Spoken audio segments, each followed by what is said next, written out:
The first product of the AMUSE project is a website for sharing and learning from the good practices from others. Okay, so I will, in the next couple of minutes, I will talk about the functionality of this website.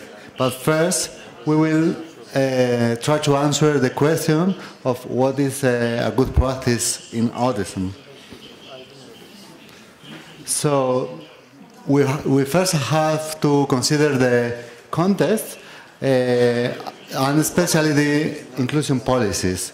Inclusion policies have encouraged children with ASD to be placed within mainstream schools and classrooms, but sometimes this has been argued to put unfair pressure on teachers, especially when they do not have the necessary resources or access to training to do their work, and also for the child with autism to experience integration without social inclusion.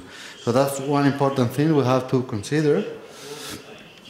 And if we have a look at the possible alternatives students with autism have for schooling across Europe, we mainly find that people with autism can be schooled in mainstream schools, in mainstream classrooms, or they can be schooled in autism-specific units within mainstream schools, or they may attend to an autism-specific special school, or to a general special educational needs school or a disability schools. These are mainly the alternatives, although there may be some other or some variations about these alternatives.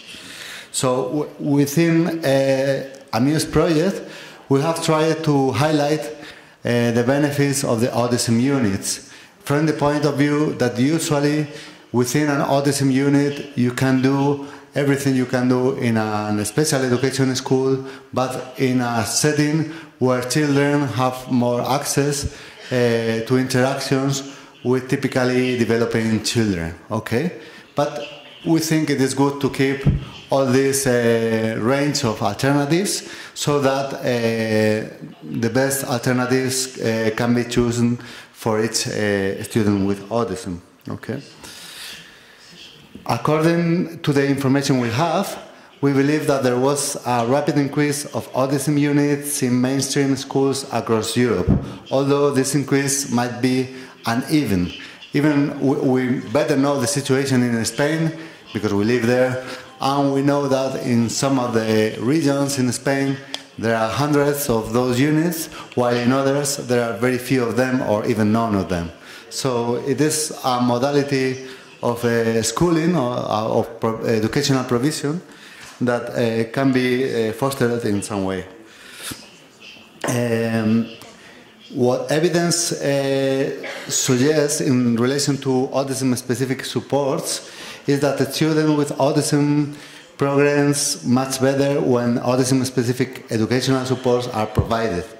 And this kind of form of provision, which is autism units, is highly strategic in the sense that it can provide this autism-specific support and has implication for the effective inclusion of students with ASD, although there are also other alternatives that can be considered. What should be the futures of an autism unit? This is a difficult question.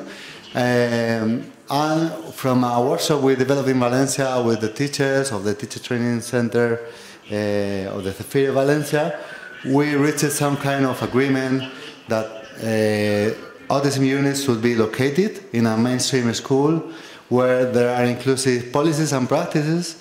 Autism units should have enough resources, and this means qualified staff and appropriate materials. An autism unit should be a place where a student with autism have a solid link with a mainstream classroom. So maybe they are double places, some part of the day in a mainstream classroom and part of the day in the autism unit. It should be located in a mainstream school where all the teachers have access to training, where they have job stability, and teachers should follow a methodology that facilitates inclusion. Okay, there are some methodologies, some educational methodologies like project-based learning that are very flexible and that favor cooperative learning, and where the planning for each individual can be very much personalized, while there are others like following an inflexible book where there is no alternative means of communication or possibility of adapting the program are not appropriate. So the methodology that is followed by the teachers or by the school is also important to facilitate inclusion. The school should have some proper physical qualities. It should be a good space, big enough, warm enough, and should be well located within the mainstream school. So it should be located in the same corridor as those other classrooms where the same age peer attend. Okay, and the functioning of the school should be very flexible in all the methodologies, not only the educational methodologies, but in relation to schedules and other types of support that are provided for students with autism. So what is a good practice from that perspective? So we have a definition over there that is good practices is drawn either from direct knowledge of the scientific literature and its findings, or from the agreed upon opinions of experts and leaders, an opinion presumably based on knowledge of the pertinent literature as well on the clinical or educational experience. Therefore, best practices are based on accumulation of evidence from both the empirical and the expert strands. Okay? So for the scope of Autism Unit website, we like all the contributors who upload good practices to formulate those good practices in a way that any other Autism unit can, with the procedures and documents available, run that best practices and adapt them into their particular situation and context. And therefore, the good practice should be presented in a clear and concrete way, specifying the goal of the practice and all the necessary steps for its implementation, indicating the necessary resources to be used, the actions to be developed, the difficulties found while implementing it, the lesson learned, and also, very importantly, the evaluation system, indicators of success of the practice in order to measure the progress of the child while using your practice. Okay? So I'm going now to show you the website. So I will try to do this. Sorry? Can you, I don't know, can you close this? Okay. Thank you very much. Okay. I will try to show it to you in Turkish. Maybe I pressed the wrong button, but I will do my best.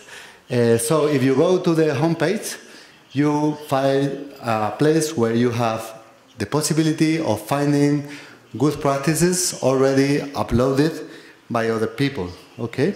So for that, you have that button over there for... Good practices. Yeah, no, I know, don't worry. I know. This button for finding the good practices. Then if you go below, you have the possibility of uploading good practices so that others can read your good practices and benefit from that.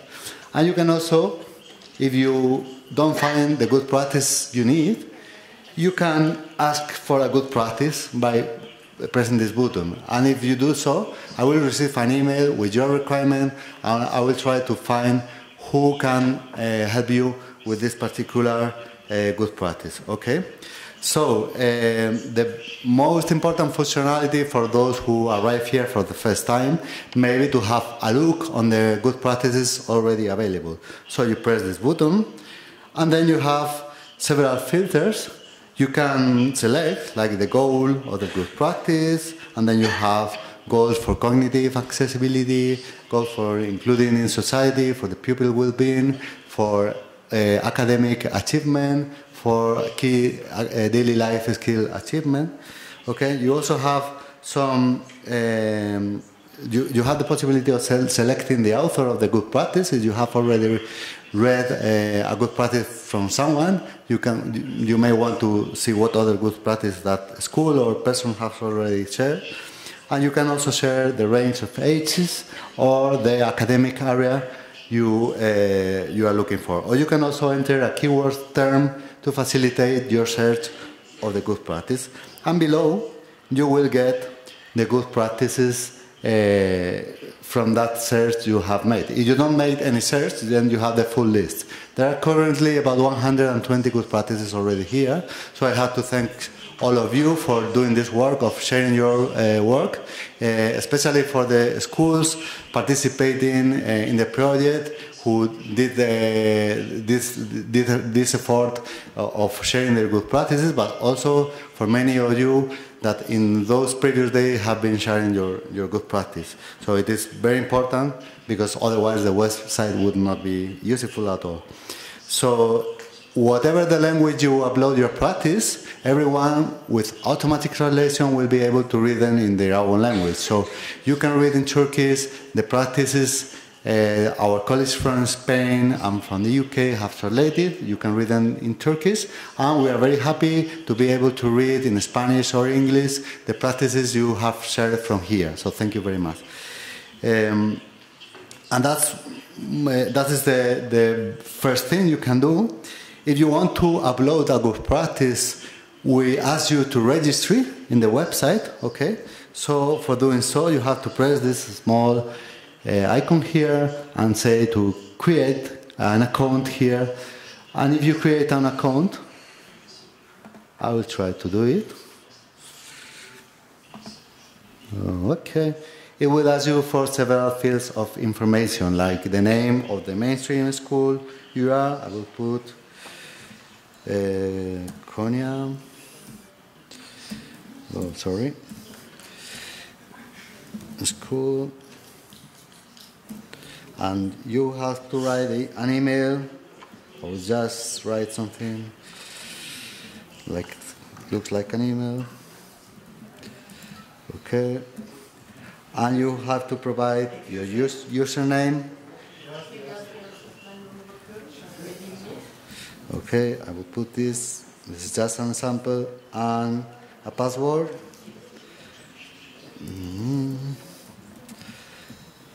Okay. And repeat the password. So it is a very easy process if you haven't done it already.